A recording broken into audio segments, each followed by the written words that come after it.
I'm Joe. I'm from the non-canonical comic book podcast, which is recorded every week here in Melbourne. Good, I had a little bit of response. Nice. From a co-host over there. Yes, I'm very happy to be hosting this event, another All-Star Presents. This time around, it's the launch of the possible campaign for Sebastian Hawks' Creature Hunter by none other than Greg Mclean and our very own beloved Tristan Jones.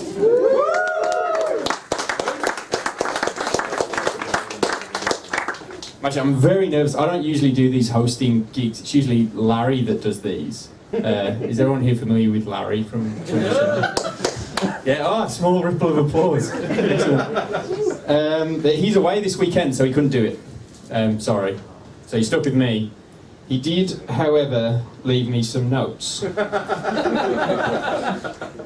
knew I was nervous, so he said, first of all, I didn't read them beforehand. It says, don't wear a red shirt because the audience may become aroused.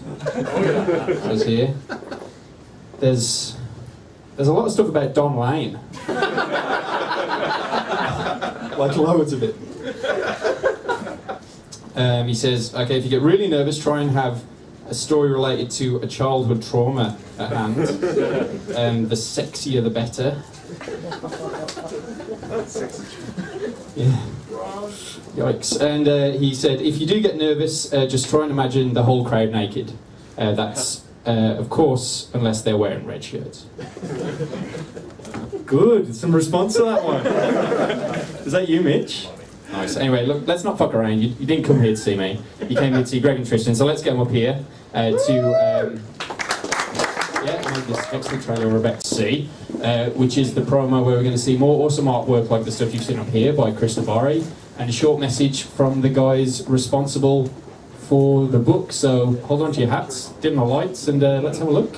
Hi, my name is Greg Mclean. And I'm Tristan Jones, and we're here together today to talk to you about a book that we're working on called Sebastian Hawks' Creature Hunter. Sebastian Hawks is an action-adventure series based around a turn-of-the-century professional adventurer and monster hunter. He's a swashbuckling hero who is part ancient historian, part fearless explorer. A little bit James Bond at the same time. Yeah, at the same time, it's kind of this prototypical kind of James Bond, but he doesn't quite know how to deal with this sort of change in his role. But the story sort of takes place in roughly 1910, and Her Majesty Queen Victoria enlists the services of Sebastian Hawks. He gets involved in this situation with his cohorts, and he sort of has to outwit rivals. There are other people kind of going out after these creatures because they're seen as sort of a prize. But as things go along, as each of these stories sort of progresses, you find out that he's sort of in over his head a little bit. There's much more going on than anybody seems to realise. So if you love old-fashioned high adventure, monsters, heroes, villains, all set in the dazzling Victorian era. Strong female characters too. Well, absolutely. In love with this book. You're going to love this book. And based on some of the amazing artwork we've already seen produced by some of the creators who are contributing to the project, it's going to be one hell of an amazing ride and an incredible the book. Everyone who contributes to our campaign also gets 10 pages of pure fun, that is Sebastian Hawks versus the Loch Ness Monster. an exclusive teaser comic book that everyone gets who supports us. It gives you a glimpse into the world of Sebastian Hawks. I'm mainly a movie writer and director, but recently I've set up a new publishing company called Dieselpunk. It's a great little independent company based here in Melbourne, Australia, with a real focus on working with Australian talent, but also collaborating with a lot of exciting international creators as well. We've got an amazing team gathered for the project. Tristan Jones is our awesome writer, and we have an amazing artist based out of New York called Chris DiBari. Chris actually has a really long history in comics. He's worked for DC, he's done covers for some of the Bat books, and he's worked on Deadpool over at Marvel. Design work for Hasbro. He's done design work for Hasbro and for Art Asylum Toys. As I said, he was a storyboard artist for the Teenage Mutant Ninja Turtles, which is how I sort of got to know him. He's a great, great horror person too, a big horror fan. He did the comic sort of take on the remake of George Romero's The Crazies. He also did the adaptation of The Warriors a few years back. Our production partner on the project is Gestalt Publishing. We're really thrilled to have someone as skilled and talented as Wolfgang Bilsma working with us as editor, collaborator and publisher. Gestalt has created and published a hugely impressive array of award-winning graphic novels such as Changing Ways, The Deep, Rombies and The Eldritch Kid. Which you should all check out as well. Crowdfunding is great because it puts the power back into the hands of artists and writers, and most importantly, in the audience, which really helps truly independent companies like Dieselpunk, like Gestalt, to create quality work and to really help us in building the number of quality comic books coming out of Australia. We're supporting Sebastian Hawks, eligible for an amazing set of prizes that are only available exclusively through Possible. You'll be able to see at the side of the website all the stuff that's all up just there. Look, so have a look to the left. To the left, or whichever way, we'll just go like that, yeah. And you can pick and choose. But just take a look at the list that we've got there. There's tons of awesome stuff. So thanks for watching, guys. We really hope you enjoy and like the sound of Sebastian Hawks. We really appreciate and we need your help to make this book a reality and to realise the dream of making it an independent Australian publishing company that produces high quality graphic novels and supports amazing artists like Tristan, like Chris, and also companies like Gestalt Publishing in Western Australia. And just supporting good stories. I know what's coming down the track and I'm really, really excited about it, and everyone that sort of involved is really excited about it. We want you guys to be excited about it as well. And I think based on what we've got here, we've got something that, yeah, you guys will really, really like. So hopefully you get on board. And, thank you again so much for taking the time out just to have a look in at what we're doing, and hopefully you'll support it. Thank you.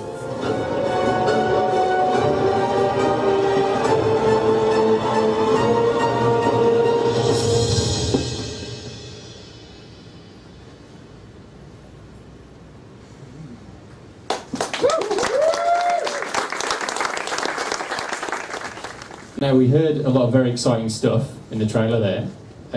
How are things going with Sebastian Hawks and the development of? Good. Good. We launched the crowdfunding. Actually, I probably should just do a little bit of backstory for people. Go for it. Okay. many moons ago. No, basically, someone just asked us before how this all came about and how I met Tristan and Gestalt and all that sort of stuff came together.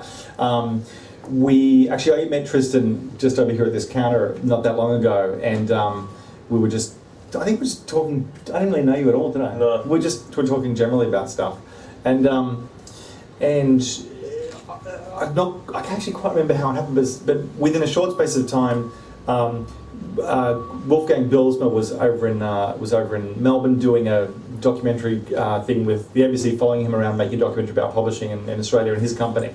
And then we kind of all just started talking about wouldn't it be great to do a project together. And then I think I sent the Sebastian Hawks idea to... At that point I'd already had Sebastian Hawks. Right. Because it was after that, because I did that Turtles horror comic. Yes. And we were talking about that, and then I came around, you said you had a couple ideas. Thank you. Right. And then, we had, you put Sebastian Hawks on the table at that con when they were following the thing around, because I remember I had to be careful, because the other guys were there, and I'm like, I don't know if I'm allowed to show anyone this yet. Okay. So, I mean, there's a long way of saying it. Very organically, in a short space of time, we all got excited about this idea about this character called Sebastian Hawks. And then, Tristan really just kind of said, I like it, I get it, here's what I think it could be, and then pitched a bunch of ideas, and then we kind of settled in on the idea of the story arc that you kind of developed for it. And then we sort of pitched it to, we had to kind of sell it to Wolfgang, who was actually liking another idea better. The one thing that I think people kind of get in their heads as soon as they hear something like this, like anything that involves like the supernatural and some kind of period piece, and it does involve Germans as well, so they immediately think Hellboy.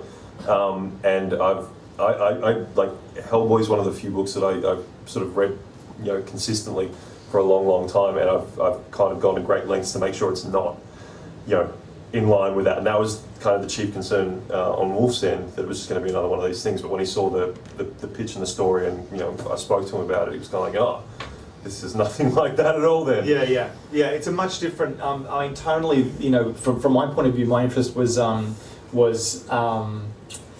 you know, taking a kind of iconic kind of heroic figure like a, you know, Sherlock Holmes, James Bond, Indiana Jones kind of archetype of a hero, but putting that hero in the middle of the Victorian era with all the limitations of what the technology can do, what the weapons are, and what happens, but then adding a kind of fantastic element to that era. So you add, you know, what if certain monsters were just happened to be real in that context, and building a story around that, and then from that, Tristan kind of developed quite a big, complex overall story for the series to kind of run through. But then we had to actually decide on an initial story. So essentially what we're doing is we developed the first, you know, storyline for the first book.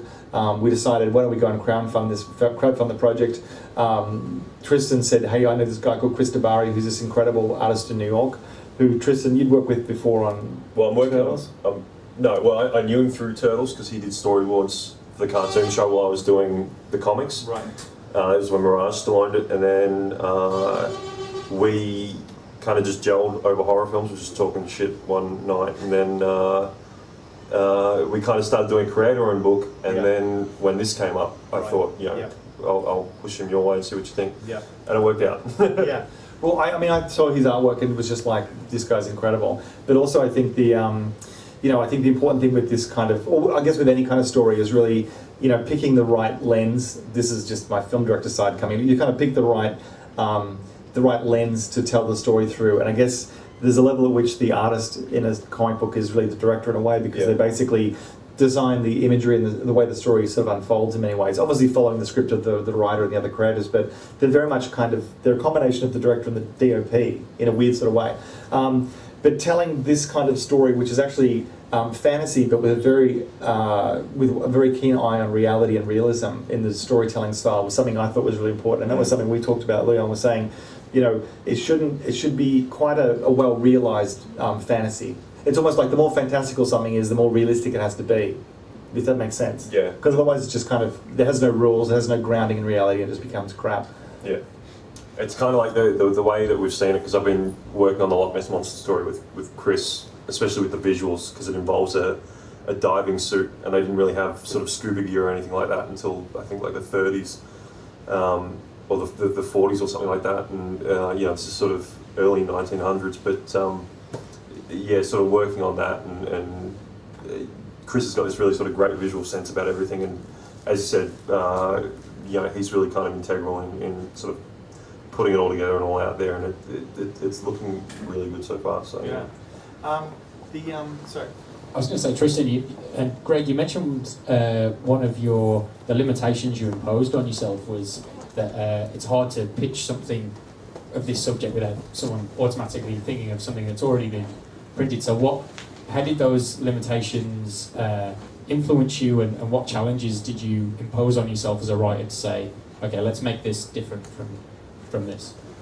I just kind of took what I liked from these books, mainly what applied to this particular story and time setting and all that sort of stuff, and the reality that we'd already imposed on it, and then kind of looking at what I hadn't seen yet, and sort of, you know, taking the two and putting them together. That's sort of pretty much the approach I've taken with it. It's taking what I like and what I've seen, what I haven't seen yet, and just running with that.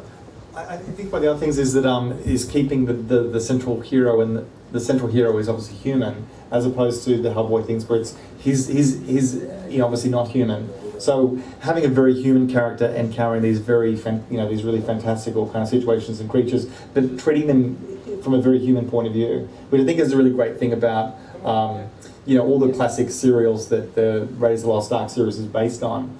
They all feature, you know, very human heroes in kind of extraordinary situations. So I think it's kind of a bit of a throwback to that kind of storytelling from my point of view, I think. So the other thing is too, even though I kind of found a way when we were doing a bit of research on just the history and the settings, and particularly kind of with sort of the German Empire being involved and all this sort of stuff, looking back at what kind of led towards that whole Nazi occultism that gets used all the time now, looking for a new sort of spin on that was interesting, because we've said it before, all that stuff starts happening.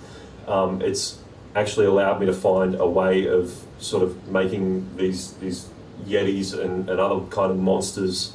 I've been able to find like a grounding to all of these things that works within that universe, and I figure as long as I don't sort of stray too far from this kind of odd mythology that a lot of Nazi occultism was based on, it helps keep it all together really nicely, like especially that fantastic element. And just on that, it's the I think the other cool thing about what Tristan's talking about is is that the worldview of people at the turn of the century is quite a fascinating, remarkably different one. And I think that the 1930s and 40s, the World War II and the post-war era have been so mined in stories and films, and it's great. And obviously the greatest works are from that period. But in order to do something original, it was thinking, what's a period? Think about pre-World War I as a period in the world in terms of what people could technically do with, new flying was just a new thing. So anyone who had a plane was like really, completely amazing. Most of the world hadn't really opened up yet in lots of different trade kind of ways. So the world itself is much smaller, and so the opportunity for adventure is pretty much leave your doorstep and you'll be in some place no one's ever been before. There's no Google Earth. There's no, it's a much more dangerous kind of world to explore. So that's kind of what was really exciting for us to look into that kind of context. What sounds interesting here is that, to me, it sounds like you've spent a lot of time developing this book. This isn't something that you've gone ahead and written a script and handed it over to Wolfgang. It sounds like it's been a long time coming, and the planning stage has been incredibly involved. I think that a lucky accident was a combination of aesthetic interests that just kind of collided, in a sense that basically, There was like I'm pretty sure there was a night where it was just like emails back and forth. Yes. And it'd be like big chunks, and it'd be like one of us would go, and then this would happen. Yeah. And then I'd go, oh, like that ties into this, and it all kind of spun out. But then I realised it was getting way too big, and at least for sort of the books that we were looking at. So the initial pitch was something like 12 stories, and I think I managed to. The first thing I did was find what kind of linked together, how these things all kind of connected, and then. Really making sure everything fit together as perfectly as it could, to give, because how, assuming everything goes the way we've planned it, how Hawks is in the first book is going to be very different how he is by the 8th story. There's this, everything's pretty much planned down to a T. So you're also looking at a linear storyline of a story that we're going to see him grow and mature, and it's not. Yeah. One of the things with Hellboy is he sort of goes back and forward through time, whereas we're going to see him as one guy at the start, and then we're going to see how he turns out at the end. Yeah. Cool. Now, do people in the crowd have questions? We've got a couple of hands. Just a quick show of hands who would like to ask a question of you guys. Because if you do, just come down to the front. Here we go. First one. What's your name? Carl. Carl with a K. Carl with a K, that's right. And your question? Yeah, my question. Sorry. My question. Let him answer the question. First of all, I just wanted to say that I really hope that at least in every story there's one moment that creeps me the hell out, because that's what really good horror. It's guaranteed. But my question is, how far are you dialing the steampunk? Like, how far up or down is steampunk got to be dialed for the story? I may offend people here, but I don't like steampunk. What? No way. It's shit. I think it's a genre is it a genre? It's a design. No. It's an aesthetic. Yeah, okay, it's a design aesthetic. It's an aesthetic that's, I think it's been done to that, and it's hard to do really well. And I think the guys who've done steampunk really well have done it perfectly, and it doesn't need to be gone back to. That said, when I came into this and we were talking about these kinds of things, we knew there'd be a steampunk element to it. So it is kind of steampunk, but it's staying as far away from like that ridiculous kind of high fantasy, we're in flying boats type steampunk stuff. I've tried to keep everything, like we were saying earlier, as grounded as possible. And like I was saying with the scuba gear, they didn't have diving suits with air tanks on it when this story's set. So Chris and I have been going back and forth with scribbles as to how we could have like a realistic feeling suit that is also kind of fun and carries with it that kind of sense of adventure that this story and all those steampunk stories tend to carry with them. So yeah, being very particular about what kind of technology is being used and that sort of stuff. Because it's in that pocket, so that's fine. Yeah, it is. But I think I think the interesting thing about that is that it came about through combining genres to create a new story context, which is really cool. And that's what a lot of great stuff is. I mean, I'm just looking at the Star Wars stuff, going, wow, cool. Combine Flash Gordon and Dune and a few other things, and you've got Star Wars. So I think creators in an environment where there is so much stuff, and trying to come up with an original context and an original way to approach a story and a character. And naturally, you sort of do bump into those other things, and I think that the steampunk thing came out of that.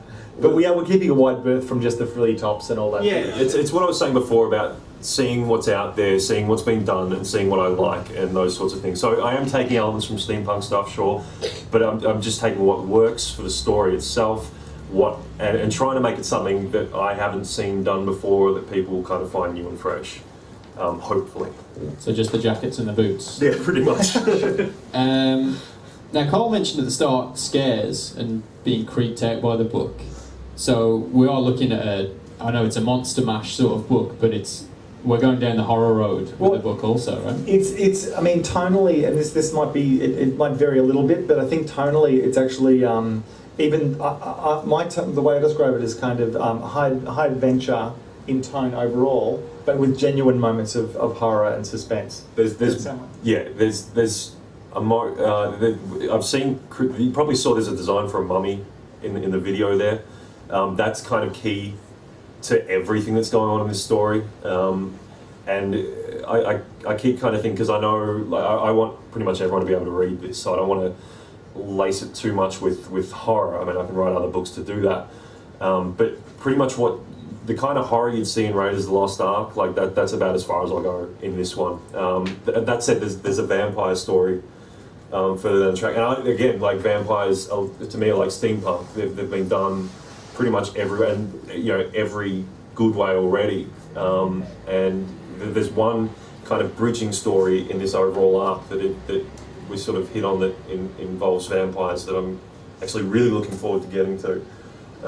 Because I think that'll probably be the most horrific sort of thing out of the whole lot. But I think just in an overall sense, the genre of it is not like horror. It's not a horror genre. Yeah. And I think that part of the kind of inspiration, I guess, from my point of view, is probably, it's almost like taking the universal monsters in a sense and putting that into an action, fantasy story. But at the same time, putting in some genuine moments where it's actually they're real, like it's actual real horror and suspense stuff. You'll actually get a really good idea of it in the Loch Ness Monster story, because it starts off, the first page is it's a stab at the Scottish, and then you've got this page of kind of paganistic horror. It's involves blood sacrifice and all these sorts of things, and then we're back with comedy and adventure and monsters. So you're going to get a pretty good idea of the lengths it'll go to. And actually that Loch Ness Monster story, we said it's 10 pages in that, it's now actually 12. So, yeah. Cool. So if people were to pledge that amount to get the Loch Ness Monster preview, is that something that's done and ready to roll, or what's the time frame for that? It should be, I think the Loch Ness Monster story will be ready. Well, this is the thing, like once it all goes ahead, the Loch Ness Monster story will be ready to go once it goes ahead. I think that's how the incentives work, right? Like once it's done, that's when everything starts coming out. Yes. And people will get updates as it goes along, so you'll get to see what the production, how far along production is. But yes, the Loch Ness Monster story will be ready. I've seen the first half of it, all the layouts done. I'm just sort of going back and forth with Wolf at the moment over some dialogue bits and pieces. But the separately to the main graphic novel, which is the main thing that we're creating to send out, the guys are creating a 12-page teaser story, which is an introduction to the world of Sebastian Hawks, and it's really a taster of the style of the storytelling. So, and the idea with that is that if people pledge, we send that out digitally to everyone who pledges, so everyone at every price point gets that as the teaser. And our plan is that it's so fucking good that you basically go, oh my god, I've got to see the rest of this story and more of this character. So we're setting that out as a very, as like a little enticement. We're luring people in with that piece. So it better be bloody good. It is, it's fun. I'm having a lot of fun working. Actually, something I've been saying the whole time, I'm probably having the most fun working on this that I have since I started working on the Turtles, and that was 6 years ago. So I'm having a lot of fun working in it and sort of coming up with these things and telling these stories, and I think you know, if you liked what I was doing with the Turtles, then I think everyone will really like this. Because I don't have the constraints that I had at Turtles.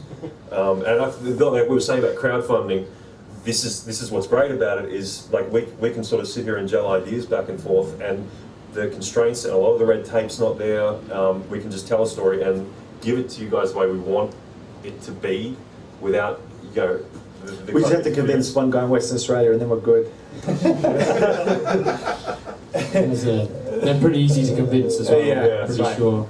I do want to get onto the crowdfunding with Possible and talk about that, but just quickly, I mean, Chris DiBari, he's the member of the team that isn't here. Let's talk about Chris a little bit, and he's obviously, we saw some of the artwork on the screen, which looks fantastic. How is the rest of the development of the book coming along, and how much of Chris's work have you seen at this point? Well, as I said, I've only, so far, because he's working on he's working on 2 books at the moment. He's a machine. He just turns it. Like, I remember we asked him for a sketch of Sebastian Hawks, and he came back the next day with like pages of sketches, and even stuff that we hadn't even thought of. He just kind of put out there. But I've seen the layouts for the Loch Ness Monster story, and they look good enough. Because he uses them as his pencils. He just goes straight over and inks once he's done a rough. So if you've ever, like, when you get home, go and check out Chris's artwork. He's got a DeviantArt account, and like, he puts pretty much everything up there. He's on Instagram. He's constantly Instagramming stuff. Like, I know a lot of stuff's kind of, not a lot of stuff, but a lot of production sketches and some panels he's slipped up on Instagram. And response from creators overseas has been really good too. Like, when I was there, I just got back from New York Comic Con, and he had the print, this thing here, there on the table, and you know, he had like Ben Templesmith was intrigued, and a lot of people giving him a lot of really good feedback on the art that's going into this, sort of unaware that this is what it's for. Yeah, he's sort of constantly coming up with monsters for the other stories that we've told him about so far. Right now he's kind of focusing on getting the Loch Ness Monster thing done now, so we can just get that straight out to people when it's ready to go. Cool. And New York, the Comic Con, was that an inspiring experience? It was, like, as a comic writer, it must have been, right? It really was. I mean, you kind of can't help, because New York's, you know, it's kind of central to the industry. It's in all the comics. It's where the big 2 comic companies are based. The community over there is really great. I got to hang out with you know, people I've admired and respected for a really long time, and you know, they're just like, you know, come back anytime, and you know, we'll grab beers and stuff. So you can't come back from any of those cons. Even San Diego, which a lot of people are like, San Diego, you know, it's busy and everything like that. You can't leave those cons uninspired in any way. The first thing I did when I got back here was just start drawing and writing again. I would say, I heard Dave Gibbons say that when he landed in New York, when all the British guys sort of moved over there, that the most inspiring thing, everyone was going to comic shops and going to the DC headquarters, but they were just amazed. They were like water towers and some skyscrapers. Yeah, I mean, it's such a, New York especially is such a visually amazing city that, and like, because I'm doing my own creator-owned book at the same time, and there's a big chunk of it set in New York. I was snapping photos the whole time. Just I'd see something interesting, like a underpass of a rail, you know, a Highline rail, and just take photos of it. Even the subways, which are dirty and stink and they're humid and horrible, everything in there is really, really kind of conducive to particularly this kind of creative industry. And the design of everything's just amazing. Cool. Do we have anyone else would like to ask the guys a question? Anyone? Round about? Oh, so quiet. You must have something you want to ask them. Okay, we've got someone here. Okay, what's your name? Daniel. And far away? Sorry. Far away. Oh, far away. Oh, far away. I was interested in the James Bond elements you were talking about. Yes. I get a feeling that when you're talking about having to build a suit and set in a time where, like, to go underwater, you wouldn't otherwise have that. I'm guessing that he has some kind of backing, you know, I don't know whether it's like a James Bond level kind of who managed the Secret Service kind of funding or anything. Can you talk a little bit about that, and do you have to invent a little bit of technology for that time? Great question. Great question. Great question. It's great. Great. That's a great question. And that's all, folks. No, it's yeah. I mean, I'll tell you what I think, and then Tristan may have a different or expanded idea on it. The notion. He's not part. My notion of the character was that he was actually an English lord who basically is privately funded in the sort of similar way that Batman is. Batman's sort of bored but wealthy, but full of hate and vengeance. So he goes out and beats the shit out of people. This guy's bored and wealthy, but just an adventurer, and he does stuff to entertain himself. And what he does do is basically he's intimately connected to the British royal family because he's a lord and they do lord stuff together. So, what the hell's lord stuff? What kind of stuff? I don't know. I can't. Hellfire Club stuff. No, it's not like that. So the notion was that he basically got given certain tasks to do by Queen Victoria, who was almost at the end of her reign at about that time. I think so. And so it's that kind of thing. So essentially, he's not exactly like a fop or a dandy, but he's kind of doing it for fun. But he just happens to be really, really super good at doing this kind of stuff. So it's like he's a professional creature hunter. All right, I'm going to drop a couple of minor spoilers. Nothing big, but it's kind of plot stuff. When we were looking at it, well, when I was looking at the story, I looked very specifically at when MI5 was set up, the whole history of that, what it started out as, and it was just like a branch of the military. It was military intelligence at the time, and the Colonel character that you saw, the guy with the big mustache, he is part of what is going to become MI5. And in the first story, research has gone missing, and there's been reports of things in the mountains where he went missing, so they hire, or they convince Sebastian Hawks to kind of accompany this crowd, this sort of rescue team to go and get him out. And the female character that you saw, she's kind of the intelligence. She's essentially she's like the first kind of MI5 agent, essentially. So there's this kind of interesting play in my mind, and we've sort of gone back and forth about it, where she's kind of very by the books, but still very capable on her own. In fact, probably more capable than Sebastian Hawks is half the time, but he's the one out there with the field experience. And like I was saying about the kind of progression of him, he starts off, he's a bit of an idiot. Like Greg was saying, he entertains himself because he's rich and he's bored.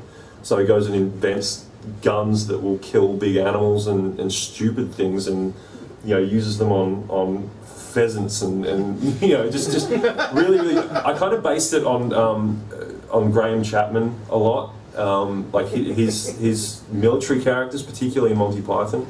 But as I said, there's going to be kind of a growth, and that stems through that kind of history of MI5, because as I said, the German Empire comes into it as it gets close to World War I. Yeah, shit kind of hits the fan in a spectacular way. And then history kind of goes out the window because we aim to kind of destroy London at some point in the story, so yeah. Because the story sounds amazing, and the character, it just sounds like you guys have put so much time into the development and getting this world and environment ready to go. But the only way these people are going to be able to read it is if... they turn their phones off. That's it, you don't get it now. That's it, just go home. He gets a digital copy. Yeah, you only get a digital copy. You have to go to Possible and pledge money to get this going. This is a Kickstarter campaign, right? So let's talk a little bit about this and how people can they get their hands on this book. Sure. So once we decided we wanted to do this book, we decided to use Possible, which is the Australian crowdfunding website that helps people, creators create stuff. And the good thing about it is that it basically is just people with an idea going straight to people who might be interested in what they want to create, and helping fund the project by just donating different pledge points. So essentially what we're offering is just a whole series of different ranges of rewards you can get for different things. the lowest price point. I mean, you can donate, you know, $1 I think is the lowest point. Yeah. But at a $5 price point, you essentially then you get the digital copy of the teaser comic book, and then basically the rewards go all the way up. So for the full finished graphic novel sent to your door, it's going to be about a 90-page one-shot book. I think that's $30. You get that. Yeah, that's right. So for that price point, that's what you receive, and then as you go up from there, you get signed copies, you get extra artwork, you get alternate covers, you get. There's a masterclass with Tristan on comic book writing and art. There's a masterclass with Chris DiBari in New York. There'll be a Skype thing if people are in Australia. There's a directorial masterclass. There's a actually, sorry, Chris is actually coming down for OzCon next year, not Melbourne, but Adelaide. So there's a chance if things go ahead properly, we might be able to work it in that he sort of comes here. So if it's an Australian pledge, then we'll figure something out. He'll be here. Yeah. He'll be here. He'll be fine. John's vouching for it. And then the highest end of the pledges is I'm in pre-production for Wolf Creek 2, the sequel to Wolf Creek at the moment. We're shooting in January, February, and the highest pledge point is a day-long set visit to Wolf Creek 2 to meet John Jarratt and to see the madness unfold a long time before the film comes out. If John Jarratt falls ill, then they can take over the role. You get to be John Jarratt. No, yeah. Look, anything's that's for discussion. So there's a whole lot of cool stuff that we're offering, but really the project doesn't exist unless fans like what we're doing, like the idea of the book. There's a little bit of the project where it's kind of like creators pre-selling the work, as if we say, here's what we want to do. If someone likes it, they put in their bucks and they come and help the project get made. So we're raising $35,000. We launched last weekend and we raised 4,000 so far. 4,000. I think we just hit 5. Just hit 5. How much? 4,836. 4,836. Geez, that's going up by the minute.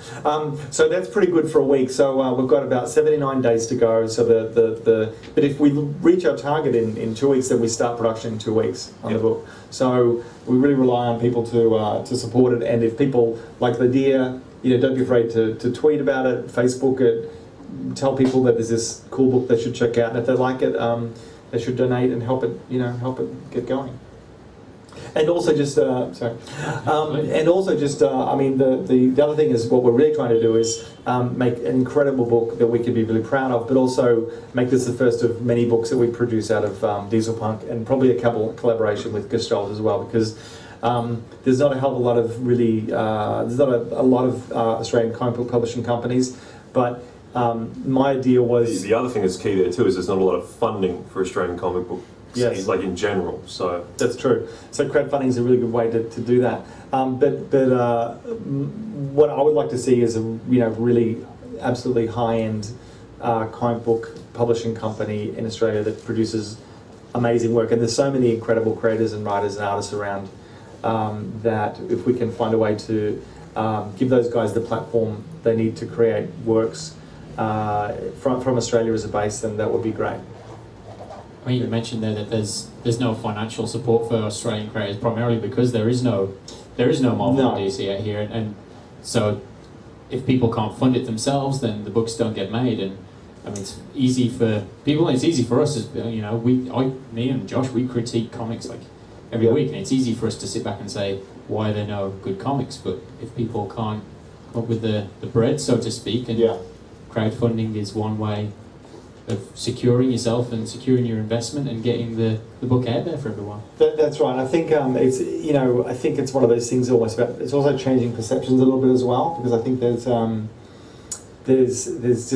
so many good creators here, I think, whose work deserves to be seen in that kind of format and printed with that kind of level of quality. And there's no reason they shouldn't be competitive or better than anything else done in the world. But it is about changing a few things, and we'll give it a shot. Because I think you guys have backed the right horse with Gestalt as well, because they just put out such great books. Yeah. Every book they put out is of such a high quality, and amazing that you guys are working together, Dieselpunk and Gestalt. Before we finish up, any more questions from the crowd? Oh, now 2. Now I want to finish, now you want to talk. Hang on. Okay, what's your name, mate? Luke. Luke, and what's your question, Luke? A bit of a wonky question. Just wondering, All Star normally hosts these events and it's symbiotic. They sell books at the end, but every person you convince today is going to go and buy the book online. Is there also going to be a physical release? Is that part of the plan? And Yes. if you're using Possible, are you limiting to Australia the release, or is it going to be international? This is important. This is important. Great question. Great question. It's one of those things I noticed. I was talking to a couple of guys before, and Chris is actually he was voicing his concern to me earlier that because Possible's it's a relatively new site and Kickstarter gets a lot of press, a tremendous amount of press, and a tremendous amount of support. People kind of see, if it's not Kickstarter or Indiegogo, because Indiegogo's been around for a little while now, people kind of see Possible and they go, oh, it's Australian, and they just think it's for us. And I'm serious, that's what they think. So I think we all do, we've got a little bit of a task on our hands convincing people that they can pledge. I mean, we've had people pledge from overseas already. Creators, Ross Campbell put in a pledge the other day for us.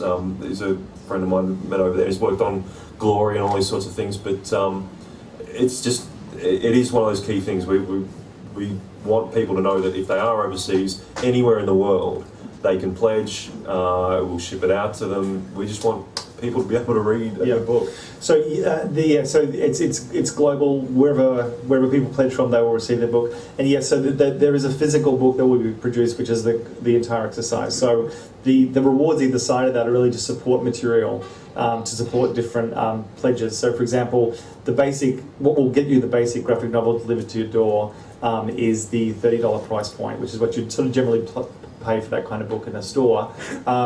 And then it goes up. So beyond that, obviously, some of the things that I've mentioned already, but there's also a couple of cool rewards. There's one whereby, I can't remember what the price point is, but basically you'll be drawn into the comic book as a character in the background.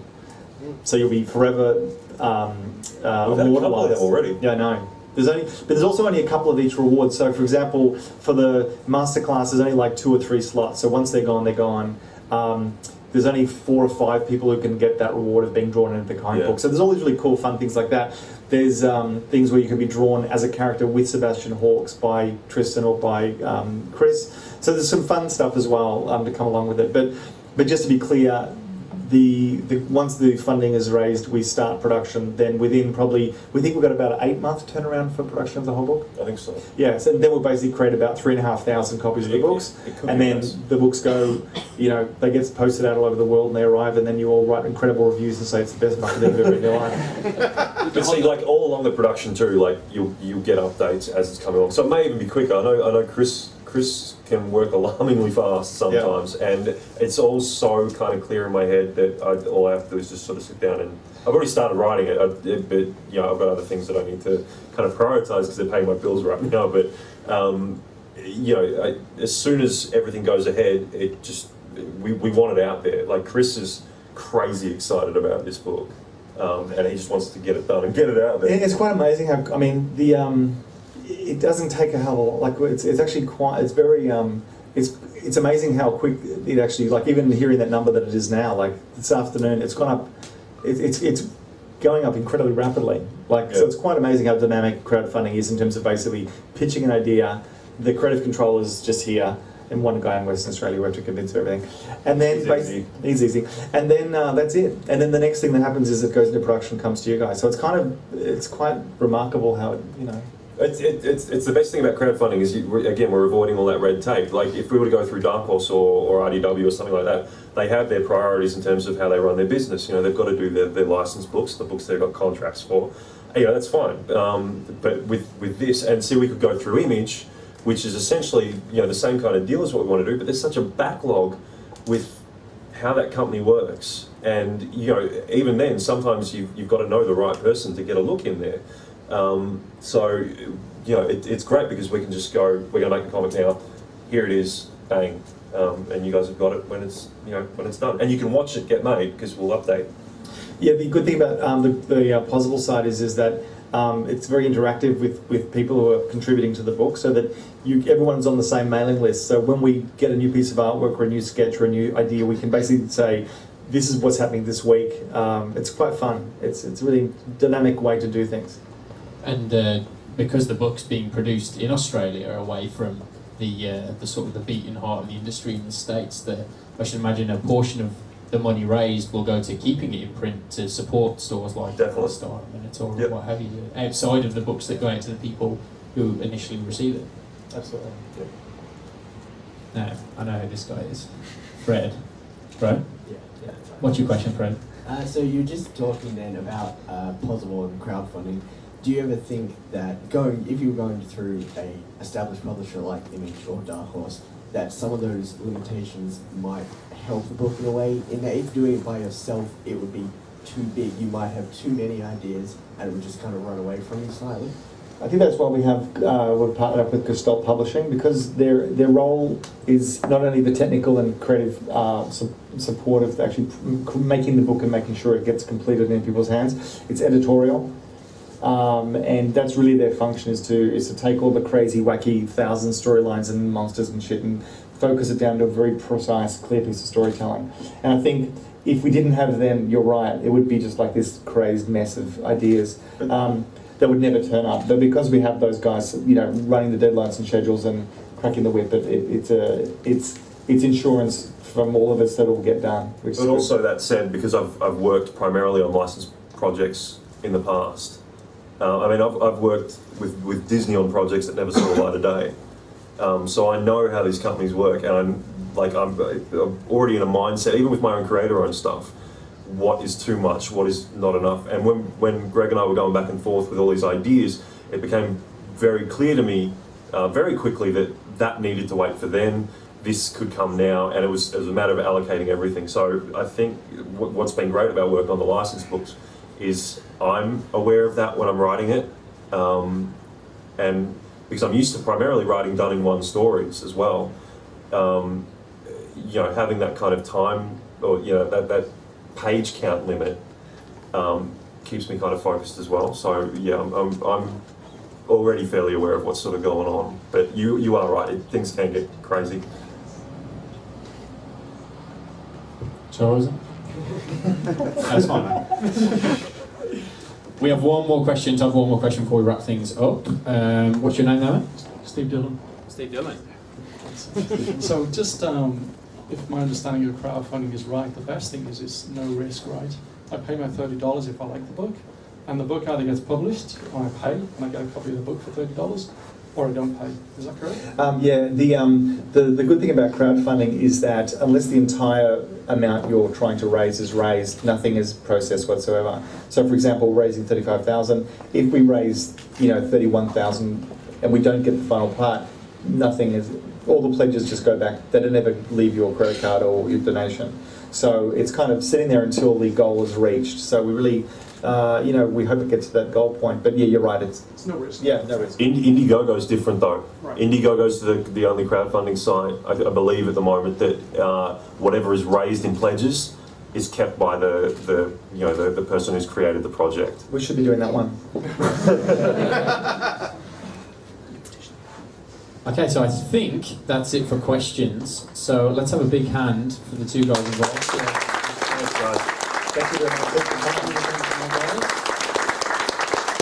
Thank you to everybody here for coming down. And I think there's a few people that came in sort of after we started. If you want to get stuff signed, sure. These guys will be more than happy to oblige. And also the raffle for the awesome prize here, the gigantic print of the Sebastian Hawks promo.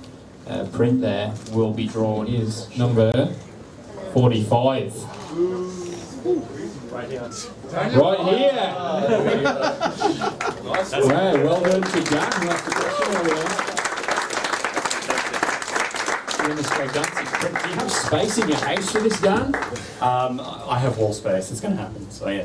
And you're not renting, are you? You're right to hammer a nail in the wall? I'll hammer a nail, there's no problem there. Excellent, that's fantastic. Look, another big hand for everybody, a big hand for Dan. And thank you for that, guys. Some quick plugs just before we finish. Obviously, Steampunk, you want to check those guys out online. Check out Dark Axis, which was the book they brought out a little while ago, which I read today, and it's excellent. In preparation for this as well. See? I know it. All Star Comics, of course, for hosting this event and all the other awesome events that they host. the big heart of the comic community here in Melbourne, and of course, noncanonical.com if you want to check out the Comic Weekly podcast. Every week, we're usually drunk. It's the best comic show on. It's the best one, right? Ever. Cool. Right. Thank you for coming, guys, and have a good night. Cheerio.